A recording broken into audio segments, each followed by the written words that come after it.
Welcome back, everybody. It is the PDPreps Podcast coming to you after week 4 of high school football action up here in the North Bay. It is September 23rd. I'm Gus Morris. That is Keenan O'Doherty coming your way with another big pod today talking about happenings from week 4. A couple of our Redwood Empire Conference leagues are already getting up and starting league play coming up this week. So we're going to take a quick look at the RAC Valley, the RAC Mountain, kind of looking at, what those races could hold for us as they begin league play this week. Talking about some of the games that we were at last week. I was over at Windsor. Kienan, you saw American Canyon for the first time this year. Both teams definitely impressed in wins. Also, kind of wanted to touch a little bit on Casa Grande. A bit of a surprise as an 0-4 team at this point of the year, but I don't think that tells the whole story. We'll talk a little bit about, kind of their outlook, for the rest of the season. Their start to a season, to dealing with injuries, very tough schedule. We'll dive into all of that here shortly. Also wanted to do a quick check-in on St. Vincent running back Mason Catarelli and his pursuit of not just local history, but NCS history here too. He had another massive game, offensive game this past week as St. Vincent put up 70 points up in a crazy shootout up in Arcata. We'll get into all that here shortly. We're going to touch on, we're going to open up with talking about the North Bay football poll heading into to week 5 of the season. But Keenan, anything kind of you wanted to, I guess, just jump in and mention after week 4? Anything that kind of stood out to you? No, nothing really stood out. Kind of another bit of a lull week this week in terms of the schedule. Not the most anticipated of matchups for sure. This week it's going to be a little bit of the same as we get closer and closer to league play, but still some good football nonetheless. I think it took both of our teams that we saw, American Canyon and Windsor, a bit to get going, but once they did, they proved their worth for sure. So, still another high quality weekend of football, no doubt about it. Yeah, I mean, week 4, I think it was maybe lacking some of the really crazy marquee matchups. I think that we've kind of seen in the first couple weeks. And again, I think that's just because we were so spoiled, in the first couple weeks. Obviously, Rancho Ukiah, Cardinal Newman Grant, St. Vincent American Canyon. Some really tough games to kind of live up to. But either way, Windsor was our game of the week last week. Took care of Dublin. We'll talk about that one here shortly. And then this week too, I think our game of the week is going to be Ukiah versus San Marin. So that was a really competitive game last year. But San Marin, this team is looking much like even better than they were last season. I think it was pretty evident from that win they had, that big win they had over Casa Grande on Friday. Again, that matchup was super close last year too, and San Marin just kind of steamrolled them. So, again, that should be a good one. A couple other decent games, but again, a lot of the teams are either on the road or on byes this week. A couple teams were on bye last week. A bunch of the big schools are going to be on bye next week too. So, we're kind of getting here towards the end of of non-league play. So teams are kind of winding down, against some of the bigger matchups and stuff as they kind of head into league, which, again, kind of looking at the landscape, it's like every week's going to be kind of crazy here, once October starts. So definitely excited to kind of get into all that. But yeah, again, another pretty solid week, I think, of games coming up.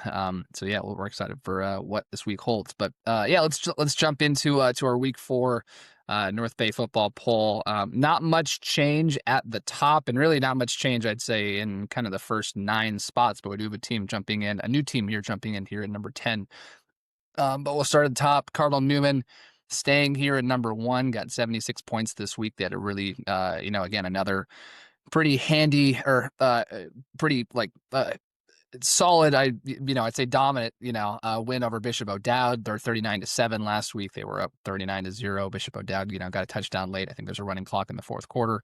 Newman's offense is obviously clicking. They're starting to roll now. A really good test is coming up this week on the road, playing at Pleasant Valley, a very good northern section team out of Chico. Yeah, Tough Newman place to checking go. in. Tough place to play. Newman's rolling right now. 3 straight wins. They have 76 points. Got 4 first place votes this week and are our number 1 team again this week. San Marin staying put at number 2, 74 points, also got 4 first place votes. I think a lot of the voters, though, were kind of in between having them as a first place team or as a second or mostly a third place team, because Marin Catholic also finally got its first win this week. beat Tamalpais 40-7. Again, another brutal test coming up this week, playing at Pittsburgh, one of the top teams in the North Coast section, one of the top teams in all of Northern California. San Marin, I should also say, took care of business, beat Casa Grande 45-3. I haven't seen Casa Grande lose that bad in a while. I mean, I guess since the Newman game last year, but that's not a result that you often see, Casa Grande on the side of. But another good game coming up this week. Like we said, San Marin is hosting Ukiah. That's one of our top 10 matchups this week. Ukiah is checking in here at number 9. Marin Catholic at number 3 with 62 points. St. Vincent checking still here at number 4 with 55 points. Crazy shootout game playing up in Humboldt County. They beat Arcata 71-3. They never punted. I mean, it was just like a track meet from the get-go. I think it was a program record for most points and most total yards, I think, in that game for the Mustangs. So they're back-to-back weeks of scoring 60-plus points. So their offense is working as well as ever right now. They are on bye this week, and they will round out non-league play in a game that we're very excited for, hosting Rancho Cotati on October 4th, which should be a super interesting, exciting game. Very definitely looking forward to that one. Windsor staying put at number 5 with 51 points. Like we said, they took care of Dublin 31-14 last week. Score makes it look a bit closer than it was. It was 31-0 in the fourth quarter before Dublin got a couple late garbage time touchdowns against Windsor's backups. But so yeah, Windsor again, kind of their biggest test so far, and they, kind of rolled Dublin there. It was really not that competitive. Good game also coming up this week, which I'll be checking out. They're going to be hosting Miramonte. Dublin was their biggest test. Miramonte is definitely a step up from that. Miramonte is 3-1. They're coming off of a weird, bad loss, kind of a blowout loss to Benicia, which I think was kind of a big surprise last week. But this Miramonte team has some pretty solid results and should kind of be, again, another good litmus test to see how Windsor stacks up. Rancho Cotati coming in at number 6 with 38 points. They were on bye last week. They're hosting Montgomery, who's 0-4 this week. So Rancho Cotati probably should be moving to 4-0 this week against the Vikings. Again, really good kind of bounce back year so far for the Cougars. Again, we'll see how they kind of fare in league play, which is also kind of what did them in last year. But if they can, at the very least be 4-1, 5-0 heading into league, they'll have a very good chance to return to the playoffs. Vintage still rolling 4-0 as well. They got 33 points this week, staying put at number 7. They just destroyed Bethel 54-0 last week. I think it was running clock for the entire second half. Vintage is looking like, again, very, very strong, solid team. Haven't played the toughest of schedules, but again, they've just kind of destroyed everybody so far. So definitely Vintage is looking like a much better team this year. They're on bye this week. They're going to be hosting or playing Napa in their annual big game. One of the biggest rivalries, up here in the North Bay, if not all of Northern California, on October 3rd. American Canyon took care of Hayward 33-14. Kind of a closer competitive game, though.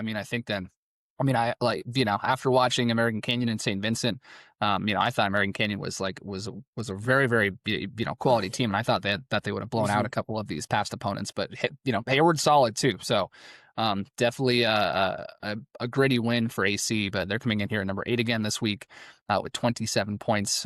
They're on bye this week. And then they're going to open up RAC Valley play at Tamalpais on October 4th. So AC is taking the week off.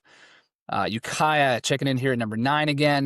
They're 2-2. They lost to a very good Chico team on Saturday night, 48-29. Chico's running game was just a dynamite. Yeah. They had Savion Patrick, their star running back, ran for 3 long touchdowns, like 30-plus yards each. So tough loss for Ukiah, but again, a very good team for them. Again, even better team coming up this week, playing at San Marin. That should be, again, a great game, and I think our game of the week. And then the new team to our top 10 this week is Annalee. 3-1. They beat Piner 49-7. Last week, they received 4 points this week, and they replaced Casa Grande, which has dropped out of our top 10. Again, Casa had that pretty lopsided loss to San Marin on Friday night. So Casa's out, Annalee's in, and we actually have 3 teams here who are 1 point away, I guess, from kind of taking that 10 spot. So Casa has 3 points, Redwood has 3 points.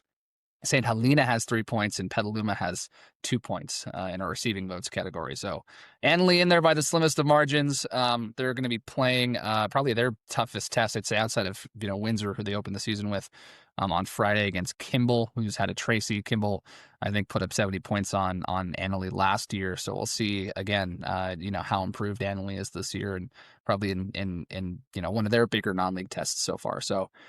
Yeah, Keenan, anything that kind of jumps out to you? I mean, again, not a whole lot of movement. I think it's, again, like you said, pretty chalky week last week. No real surprises, no real big upsets. So I'd say it's not a huge surprise that things are staying pretty pat. But I don't know, anything jump out to you in our poll this week? Yeah, it's gonna. I mean, we're in a little bit weird of a little, you know, kind of like a weird state because some of these teams are also on buys, so it's kind of hard to judge a team that's on buy. But yeah, hey, credit to Annalee. That 9 and 10 spots are still like the merry-go-round. You never know who's gonna get bumped up. But yeah, yeah, like Casa bumped out. I mean.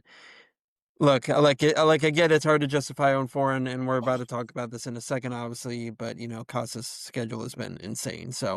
Um, so I mean, the record by itself, does that distinguish a top 10 spot? No, but obviously we'll go into it a bit more here in a second about why that happened. But yeah, credit to Annalee. I mean they've been putting up points. Their defense has been playing pretty well.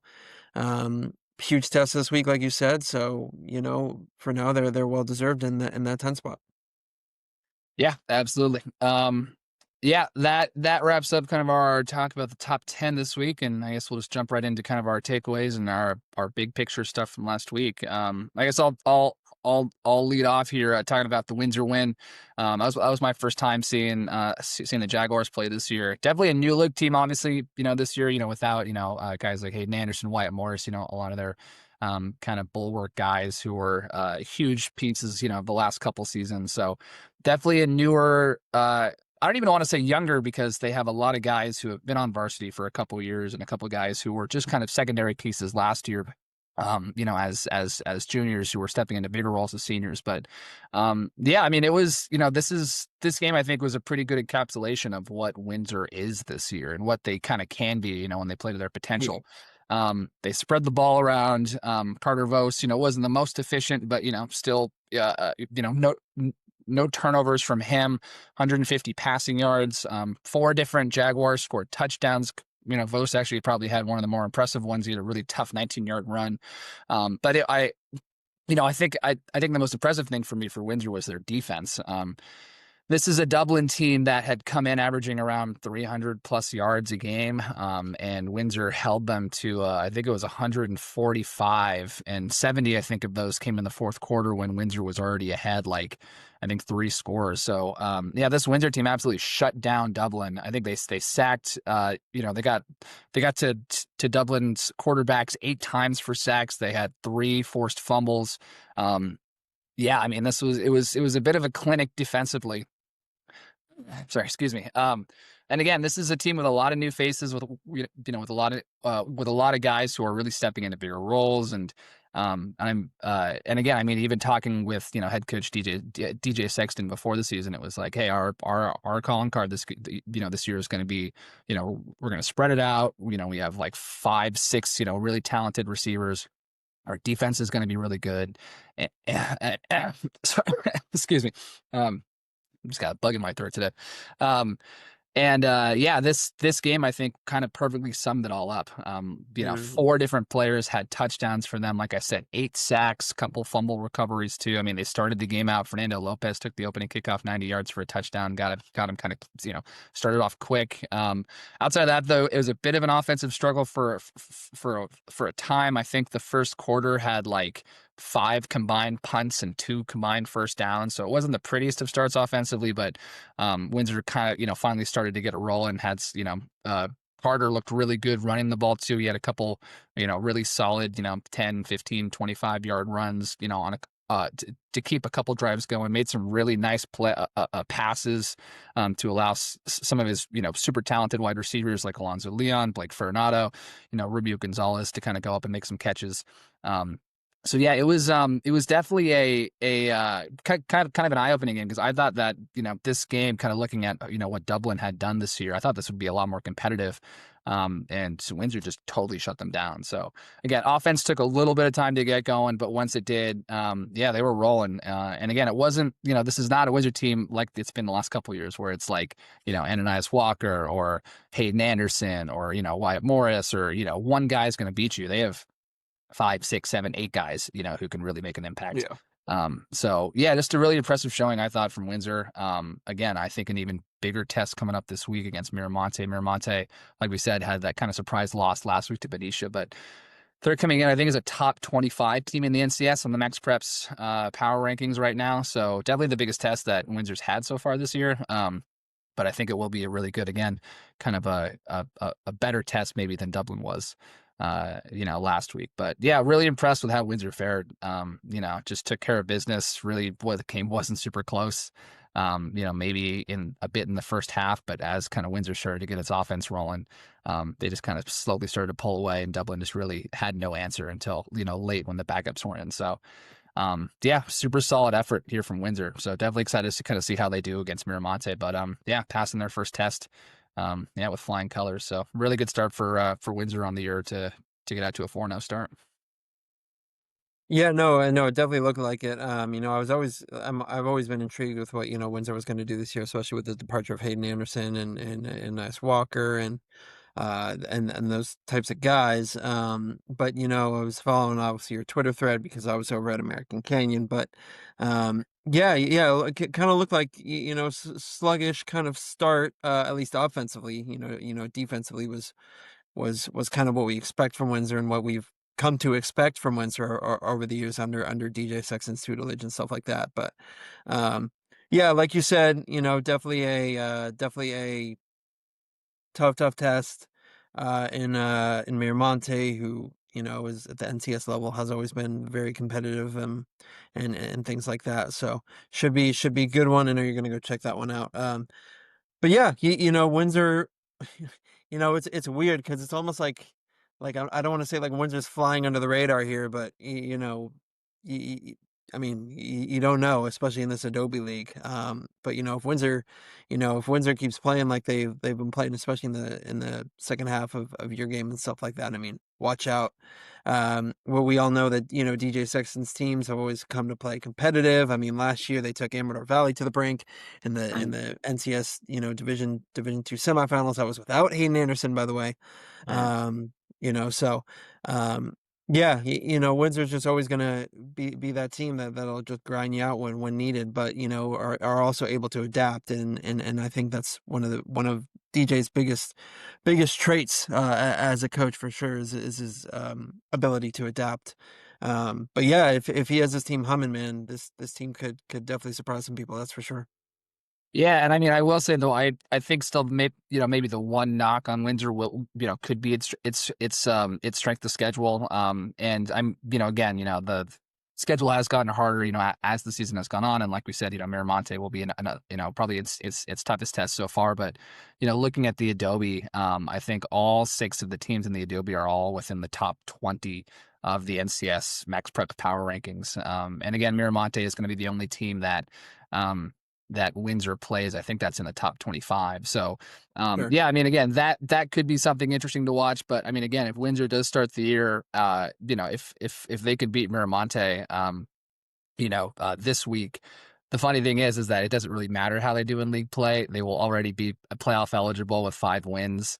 And then, their strength of schedule will kind of take care of itself, as they go through the, Newman's, Marin Catholic, San Hmm. Marin's, a Rancho vintage. So yeah, I mean, again, I think, this week will, certainly tell us a lot more about Windsor. But yeah, I mean, again, they've looked great so far against teams that they should beat. So yeah, we'll see if that continues this week. But yeah, definitely a solid start to get out to 4-0 for the Jaguars. But flipping the script here to look at a team that's 0-4 right now. Again, a bit of a surprise 0-4 team. We talked about Casa Grande. 0-4 start, had a really, really tough loss to to San Marin last week, 45-3. This is a team that, again, if you look back to last year, these two teams played in non-league, and I think San Marin won on a last-second field goal. It was 39-37. At the very, very last, I think it was like no time on the clock left kind of field goal type of thing. And so obviously this Casa Grande team is also very new look. Daniel Mercado's gone. A lot of those really talented playmakers and linemen who were big contributors last year have all graduated. So definitely a lot of new faces for Casa, probably even more so than Windsor. And it's been a tough go of things. But I also, again, you look at 0-4 and you look at coming off of a 45-3 loss as they head into league play this week. But I really don't think that tells the whole story. So looking at the 4 teams that they've played so far. So they've played Vintage, Vacaville, Las Lomas, and San Marin. Well, those 4 teams, those 4 teams have a combined record of 15-2 right now. Vintage is undefeated. Las Lomas is undefeated. San Marin is undefeated. Vacaville is 3-2. But Vacaville was also the closest game. It was 20-14. I think Casa even had a chance to tie or take the lead late in that one. But that just kind of speaks to how good Casa Grande's schedule has been. And I think we're also going to talk about the REC Valley here a little bit and kind of who we think, or who's impressed, maybe who, the top contenders are right now. And despite, Casa's 0-4 record, I think Casa should absolutely be in that conversation.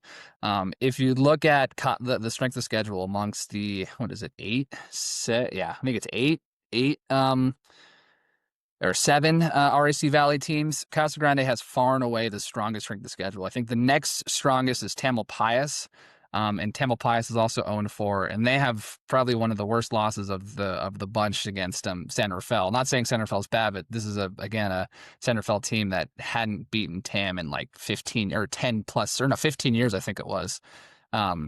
Or 10 years, something like that.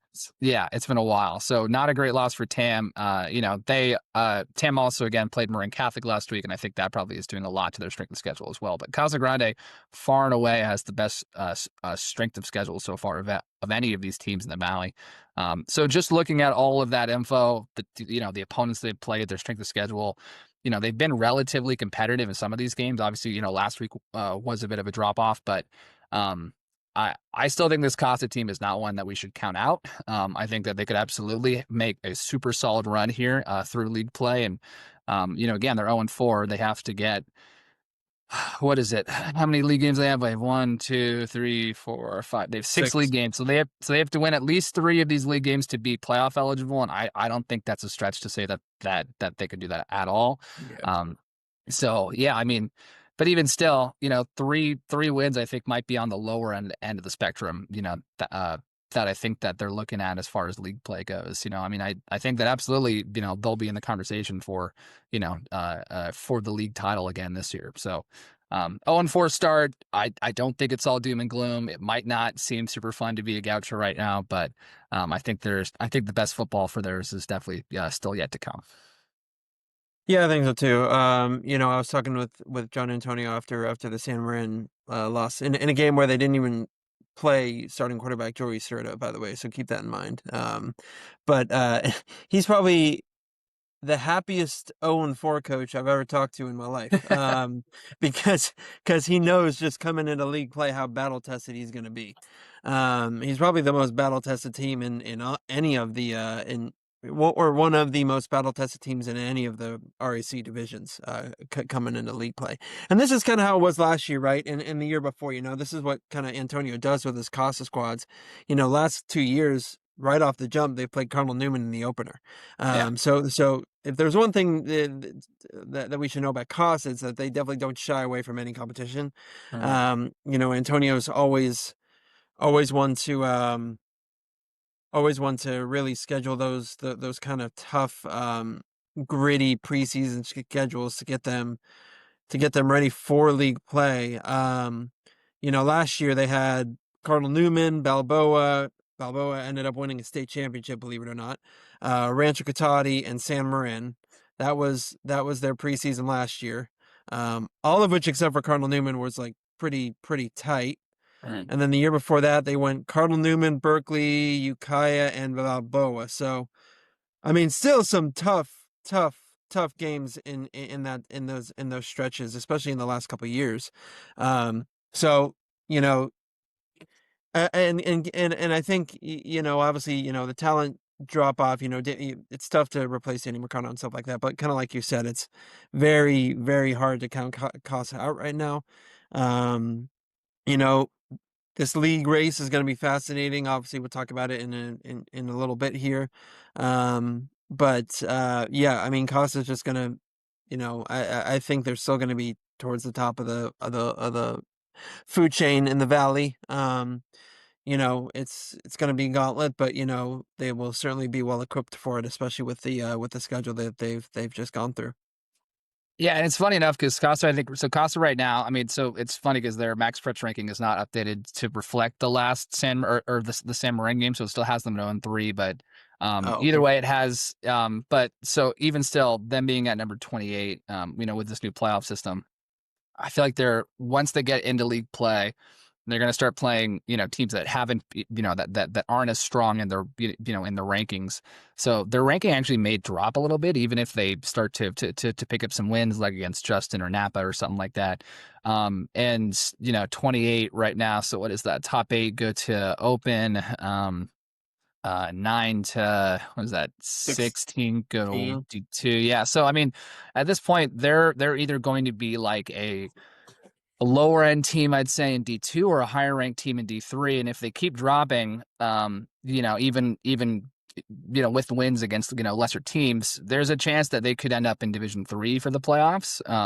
Which I don't know. Again, I haven't started doing my projections yet, but they could be one of the better teams that I'd say that could drop down to D3. So yeah, season is far from over here for Casa Grande. Again, like I said, I think they're their best football is yet to come. And again, back to your point too, they're going to be as battle tested as any team, I'd say, up here in the North Bay. So a lot, I think, to look forward to for Casa, despite the 0-4 start. But I think that's a good transition point to talk about kind of the RAC Valley race and also the RAC Mountain race, both of which league slates will begin this week. The Adobe and the Bay division, I believe, will start the week after or the week after that. Just with these leagues with a mismatched number of teams, some have 7 or 8 teams, some have 6. Teams will be starting league play here at different points. But the Valley and the Mountain are getting going this week. Although I say that now, I'm pretty sure the Mountain is getting going this week. Yeah, it is. Okay. So to open things up, we've talked a bit about the Valley. I think we'll just kind of stick on that one for the time being, but. To me, at the very least, right now, I see this as possibly being a 4-team race. We've talked about Casa. American Canyon obviously should certainly be up there. They're the highest ranked team right now. I think they're number 17. I want to say in the Max Preps rankings right now. But then also you have teams like Redwood and Petaluma, and if you think back to last year, obviously Redwood had that pretty surprise win over American Canyon, at the tail end of league play. Petaluma kind of came on strong too to make the playoffs, towards the end of the year. Petaluma looks much improved. American Canyon, still looks really good. I still think Redwood could be kind of frisky in this too. They're always a super tough-nosed, gritty team. Run the ball, good defense. They had a kind of a tough start to the year, but they've come back with a couple of solid wins. They beat Maria Correa 35-14. Then they beat Castro Valley 34-21. Their offense had scored 9 points over their first 2 games, and they've come on pretty strong of late. So yeah, I'm not counting Redwood out. Again, Petaluma's running attack is looking as strong as it's looked in years. They have 3 guys who can hurt you in any number of ways. They had a really good win over Korea last week too, 35-14. I actually didn't see the numbers from that. They 35-21. 35-21. Sorry, yeah. Well, Korea Max Preps is 35-14, but maybe it's No, wrong. no, no. It was 35-14, but then Korea scored a touchdown like very last minute. Got it. Second. Okay, so that Max Preps is wrong, which tends to happen. But yeah, I mean the first game that Petaluma's been held to under 400 yards of 400 rushing yards, so I guess that's a plus for Korea. But I mean, again, that just goes to show how good Petaluma's running attack can be this year. So yeah, I don't know. I mean, again, I'd still say this race is going to be between American Canyon and Casa, but I think Redwood and Petaluma definitely have a shot to kind of make some noise and score some upset wins there too. So Yeah, Petaluma, yes. I don't think. Yeah, I'm not too high on Redwood, to be quite honest with you. I mean, I just don't. I just I guess don't you think they're. Go ahead. did. Did you see them? Oh no, yeah, you have not seen them play yet. I think we had No, I have somebody. not We seen. Well, Yeah, yeah, okay. I was watching the stream against Rancho. But yeah, I'm not high on Redwood. I mean, I know like last year they had that upset win up in Ukiah in that absolute mud bowl, where their quarterback played at like the best he's probably ever played. Um, but yeah, I just don't think Redwood has enough to end up winning the league. I think it's still going to come down to American Canyon, who I'll talk about in a second here, and Casa and then Petaluma are probably definitely the top three, and then I think it might be a little bit of a drop. Petaluma definitely has some things to clean up. Um, to probably reach that Casa AmCan level, American Canyon level. But I think those are the three as of my early indications right now. Um, we'll see. Well, I mean, we'll see how it goes. I mean, it all depends, on what happens when these teams line up. Like Cost has gotten the better of American Canyon the past couple of years, pretty handily. Um, Petaluma has given both teams a tough game, and yeah, we'll kind of see. But I think for me, those three are probably the top. And then actually, I'm gonna go out on a limb here. I think I'm gonna give. Oh, I don't know actually. No, never mind. I'm not gonna say that. I'm not gonna say that because I just thought about Tam's schedule because they played St. Ignatius and Marine Catholic, and then Northgate. So, um, yeah, yeah. I'm not gonna say what I was gonna say. But I wouldn't be surprised if Napa does whole lot better than last year and wins maybe one or two games this year in league play. Because they're pretty physical, and they're pretty, they're pretty competitive. Chris Harris is doing a great job over there. Um, so yeah, credit, hopefully, Napa can do better than last year. But those are the three that I think are going to be the top horses in the race. Yeah, no, I mean, I think it's kind of hard to argue with any of that. I mean, I think Redwood, as far as the four that I mentioned, I think Redwood might be the distant fourth, but I mean, again, just kind of seeing what they did towards the end of last year, and then also, seeing kind of how they've fared the last couple weeks. Yeah, I mean, they've been getting better. Obviously, their first couple of games were tough, but yeah, I don't know. I mean, I think Redwood's always a bit of is a bit of a question mark. They they always play hard. They're physical. They have, they usually have a pretty run heavy defensive identity. So, yeah, they're definitely a question mark for me. And I do feel like it is kind of the AC Casa Petaluma race to watch. But yeah, like we saw last year, weird things can happen, especially towards the end of the year when guys get banged up and players are hurt and stuff. So Yeah. we will see. But transitioning quickly now over to the REC Mountain. Actually, hold on. Before we do that, Kienan, did you want to talk a little bit about the American Canyon game, kind of while we're still kind of in this REC Valley vein here? Yeah, sure. First time seeing the Wolves. Super excited after following them last year to the state title. Different look. Obviously, Gus, you kind of already seen them, right? New quarterback, new head coach, some new personnel, but I'm super excited to see him for the first time going up against Hayward. Always a ultra athletic team, Hayward is, but pretty pretty undisciplined, to say the least. And I'm not sure what that's a testament to, but yeah, American Canyon, kind of like Windsor, took some real time getting going, especially offensively, which is kind of uncharacteristic for American Canyon because of how explosive their offense can be. Defense was pretty solid. Lots of sitting out a lot of injured guys. Sam Escobar Montoya, one of their probably their best linemen, he was out. Webster Burks, one of their best wide receivers, was out. Evan Paris, who had the pick six in the St. Vincent game, he was out. I think it was concussion protocol. Um, Trying to think of who else. I think it was those three that were the big ones. Um, yeah. Yeah. Those three were the big ones. Yeah,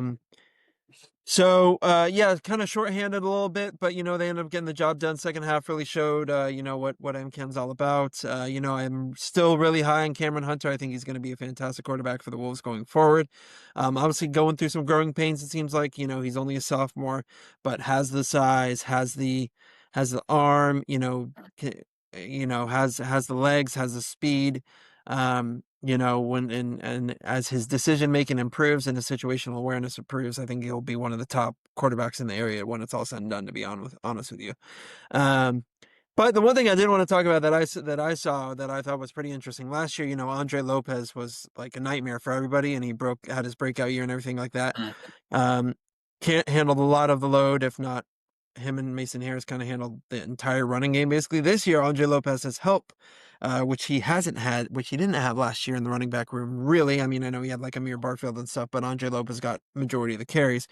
Isaac Anderson and Marcus Hughes are probably two of the best backup running backs, if I can say that, in the area. And they make up a trio that's like really dangerous to make their run game that's already dangerous even more dangerous.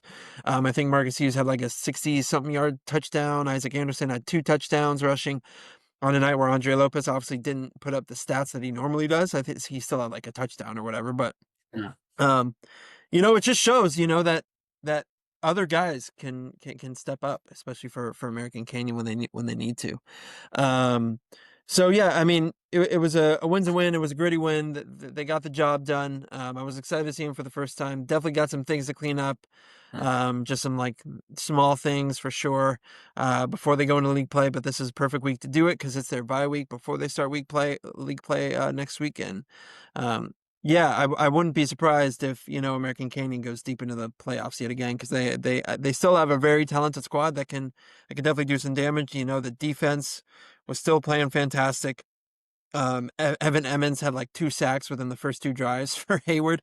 Cole Golar, probably one of the better cornerbacks in the entire area. He had 4 pass breakups, 2 of which should have been intercepted. Sorry.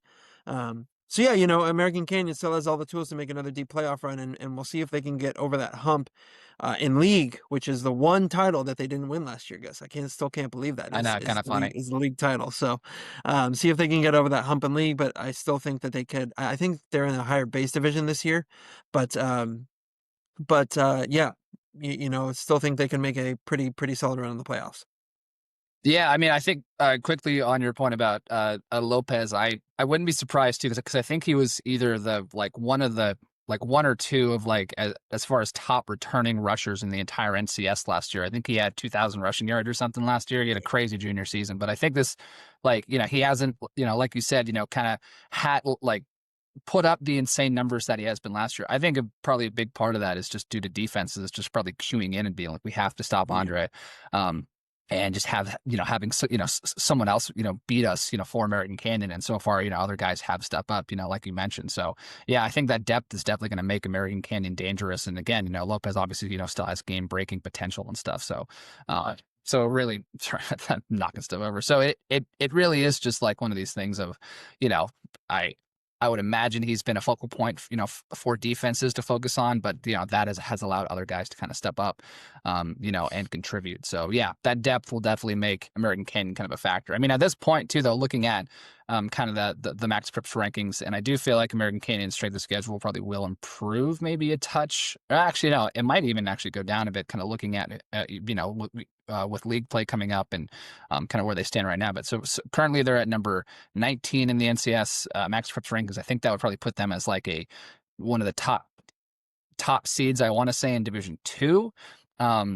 So yeah, I mean, again, there's still, this is, we're heading into week 5 here. We still have six weeks left, of the regular season. So we'll see kind of how that shakes out. But as it stands now, they would be a top seed, I think, in Division 2. And we'll see if they slide or if they bump up or something like that. Or I think in Division 3, sorry. Yeah, Division 3, sorry. So yeah, we'll kind of see kind of where that shakes out, but yeah, we'll see. I mean, again, last year obviously, they were the big, one of the big success stories, kind of the new competitive equity format. They dropped down a division, kind of end up, sweeping their way all the way to a state title. But I think the path could be a bit tougher this year, especially if they are in a higher division and playing some better competition. So we'll see. But again, I do feel like, kind of looking ahead at kind of the league slate they have, I think that they should be able to kind of pile up some wins here. So they should have a very good chance, I think, to kind of add on to what they did last year. So yeah, we'll see. AC definitely though has been very impressive to start the year. All right, let's switch gears kind of real quickly back to the REC Mountain, the lowest division here in the REC, but one that kind of produced a super exciting, maybe not an exciting league race, but a really exciting kind of product. Not an exciting league race, a really exciting product last year with kind of what Sonoma Valley, was able to do, having its first undefeated season all the way up until, the NCS, championship game against St. Vincent in Division 5. Yeah, I mean, so far at this point, Sonoma Valley had kind of a tough opening season, lost to a way bigger school in Sacramento, but they've rattled off 3 straight wins since then. Kind of a tough-nosed, gritty, grinded-out win over Santa Rosa last week. That was really exciting. I mean, probably one of our most exciting games, I'd say, of the entire week.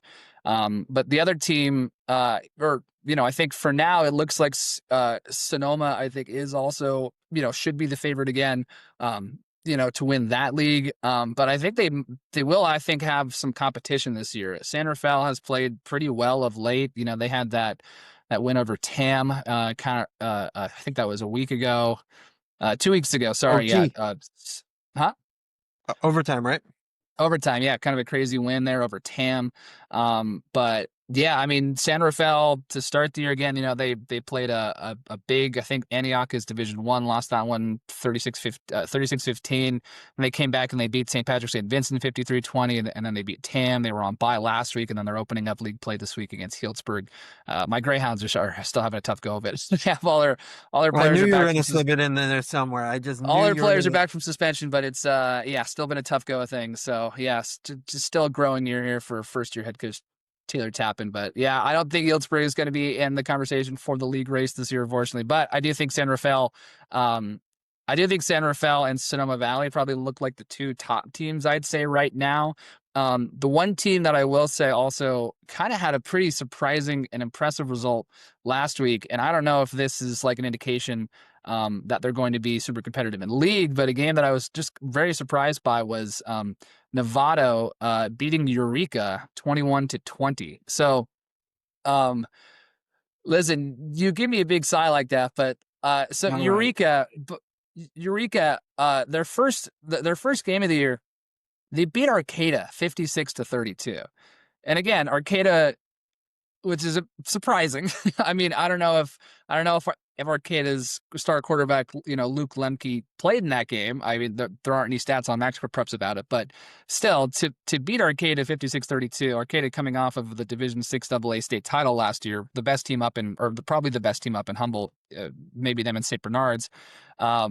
That was a pretty shocking game. And then for Novato, who I think was ranked 30 spots lower than them in the MaxPreps rankings, for Novato to beat Eureka, that game kind of surprised me a little bit. Again, I don't know what happened in that game. All I see is the final score. All I can see are the rankings. All I can see is who Eureka has played before. But that game was kind of like, okay, could Novato be good? I don't know.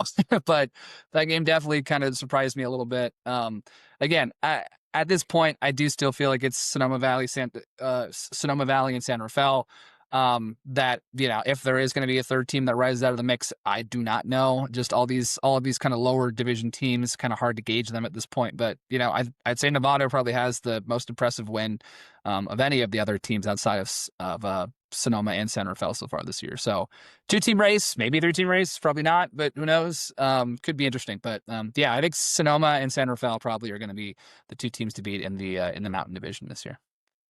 Yeah, I'm gonna take a page out of Pat McAfee's book, call this Overreaction Tuesday, because I'm not sure Novato's gonna Listen, I don't think so either, but all I'm looking at is that result and being like that, like looking at how Eureka beat Arcata and then Novato to come in, and I mean, Novato technically has a transitive win over Arcata, so I don't know. Yeah. Yeah, I would say San Rafael's a good shout. Them beating Tam for the first time since like I was like a freshman in high school it's still it's still a big, it's still a big win and signs that things are turning around on there for sure. The other team I would have said was Pioneer, but then I keep remembering, Pioneer lost a lot of guys, especially on the offensive side of the ball. Their quarterback Soso Prack had a great year last year because of the weapons he had. Um, they definitely lost a lot, for sure. Archie Williams, I just don't think they're strong enough to contend for the league title just yet.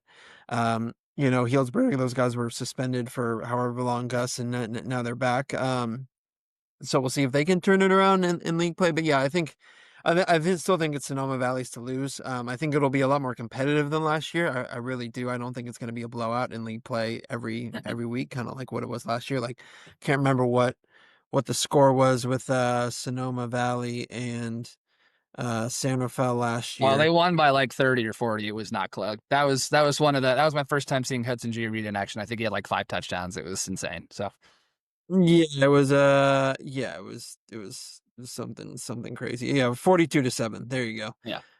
Yeah, them in league play last year, 42-7, 42-6, 35-0, 49-7, 35-7.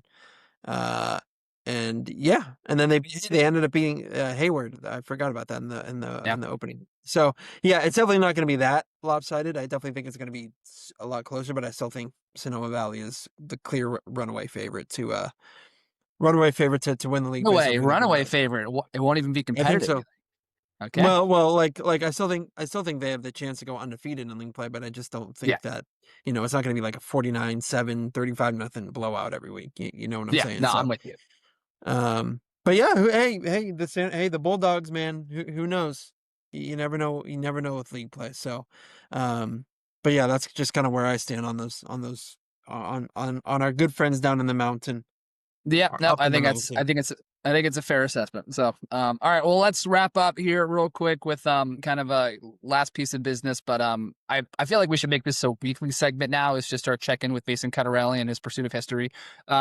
Obviously, St. Vincent is on bye this week, so there won't be a Mason Cutterelli check in next week. But going forward, I think we should do this every week. But huge game for Mason. Obviously, again, the storyline kind of coming into this year, probably one of the bigger storylines I'd say that we have kind of in the entire North Bay is one, is his pursuit not only of the Redwood Empire all-time rushing record, which is held by Kai Hall, also from St. Vincent, but also Cattarelli's pursuit of the all-time NCS touchdowns record, which is held by Najee Harris, obviously, former five-star pick or, five-star recruit. Unfortunately, he just, suffered a season-ending injury for the LA Chargers this past week, but probably one of the best players to ever come out of the NCS. And Mason Cattarelli, this, little What running do you back mean from little? Cloverdale. That's Little running back from Cloverdale, small school, oh Division my 7, St. gosh. Vincent. This guy has a chance to shatter this record. So this past week, so the week prior against Lowell, he set the all-time Redwood Empire scoring record, which also was held by Kai Hall. Kai, I think, had 81 total touchdowns in his career. Mason had I think he had he had 3 last week to put him at 82 for his entire career. So he Three already touches, owns 3 touchdowns. 3 touches, 3 touchdowns. It's about as efficient as you can get. His rushing yards hadn't been kind of like crazy, for the first 3 games, and he just, he made, he kind of amended that this week. He ran for 292 rushing yards with 3 rushing touchdowns, and he had a receiving touchdown. That puts him at 494 rushing yards for the year with 14 total touchdowns through 4 games. The marks to reach. So Kai Hall's rushing record for the Redwood Empire is 5,740 rushing yards. Najee Harris's NCS touchdown record is 99 total touchdowns. So as it stands through week 4, as St. Vincent heads into their bye, Mason Cattarelli has 4,746 career rushing yards, so he is just under 1,000 rushing yards away from beating Kai Hall's mark. And he now has 86 total touchdowns, which, if he has 14 through 4 games, he should have a very good chance. To break the 99 mark that Navi set. Just to clarify, this is total touchdowns too, not just rushing Total touchdowns. touchdowns, not rushing touchdowns. Yeah. So receiving, rushing, kickoff returns. I think even interceptions too is also in there. Obviously, Najee was a running backs, first and foremost, but Mason kind of does it all. So, 13 touchdowns away from tying Harris, 1,000, rushing yards away from, from beating Kai Hall. So, yeah, again, with the pace that he's on, and if St. Vincent can kind of, keep up the pace and, keep putting up points like crazy. I mean, obviously, again, the Rancho Cotati game could be a bit of a different story here in a couple weeks, but once they get into league play, I think they should be putting up a ton of points. So, yeah, I'd say that it's all very much, within his, within his grasp and within range for him. And if he keeps up the kind of clip he is, I'd say he could absolutely, pass these marks here at some point late in the season. So it should be very fun to watch as kind of the year goes on. Yeah, it was pretty, it's pretty crazy how just a few years ago we were talking about Kai Hall as like the greatest, running back in Redwood Empire history, and now all Yeah, of a one of sudden, them. Yeah, just 2 years later, it's going to be broken. yeah, So it's pretty ridiculous, but yeah, shout out to Mason. He's doing a great job. So yeah, he's just doing fantastic, and we'll check in 2 weeks after he plays again. yeah, yeah. We will see, but yeah, Keenan, that about wraps it up for us. Anything else you wanted to mention to close things out? I was going to give actually one quick shout out here to Petaluma and SRJC alum Luke Haggard. Made his NFL debut Oh yeah, go Luke. on Sunday, playing for the Tampa Bay Buccaneers. A bit of a rough start for him, couple holding penalties early, but this guy's been a practice player for the last 3 years. Kind of got his opportunity because of all these injuries on the Tampa Bay offensive line. Got a start at guard too, which is pretty awesome. Yeah, I mean, again, this is a guy who's has a crazy story of resilience. Almost quit playing football. After high school, was a really good player for Petaluma. Also a very good rugby player too, I'm pretty sure. Was convinced to kind of stay out and play, by then head coach Lenny Wagner at the JC. Ended up turning his 2-year stint at the JC into a D1 scholarship at Indiana. Played there for a couple years, went undrafted. Has just been a practice player, for the Tampa Bay Bucks for the last couple of years, and has stuck with it. And finally got his chance to play. So. We'll see if that kind of continues. Obviously, again, it was kind of a spot start with so many injuries, but I mean, one of the first guys from Sonoma County to actually play in an NFL game in a while. Guys come to mind like Elijah Qualls, Scooby Wright had a couple of plays. I think there was another guy, Koamisi, if I'm pronouncing that correctly. He was a Rancho Cotati guy as well, I'm pretty sure. So I mean, there's just a number of players here who, Montgomery and Santa Rosa guy, Koamisi. He also had some reps for the, I think it was the Dolphins back in the day. But anyway, it was really cool. Just shout out to Luke Haggard. Again, we love football in this area, but we don't produce the NFL caliber type people that other counties or places in the Bay Area or even in California do. So it's just very cool to see one of our guys kind of make his appearance and do that. And just shout out Luke Haggard is kind of the last thing I had for this week. Yeah, no, big shout out. So happy for him. A great story. No doubt about it. And, making Petaluma proud. Although I do think the holding penalties were a bit idiot, by the way, because I heard the refs were a bit trigger happy. But a lot of flags in that game. Yeah. A lot of flags in that game. But yeah, congratulations, Luke. But anyways, that's gonna do it for us for this week, folks. Thank you all for listening, tuning in as always. I will be the coverage this week. I'll be at Game of the Week, Ukiah, San Marin. Gus, I believe you're going to be at Windsor Miramonte. We'll also have in-person coverage from Annalee at home against Kimball, and then of course all of our in-depth coverage can be found at pressdemocrat.com. So yeah, thank you guys for watching, and we'll see you guys next week. Thanks everyone.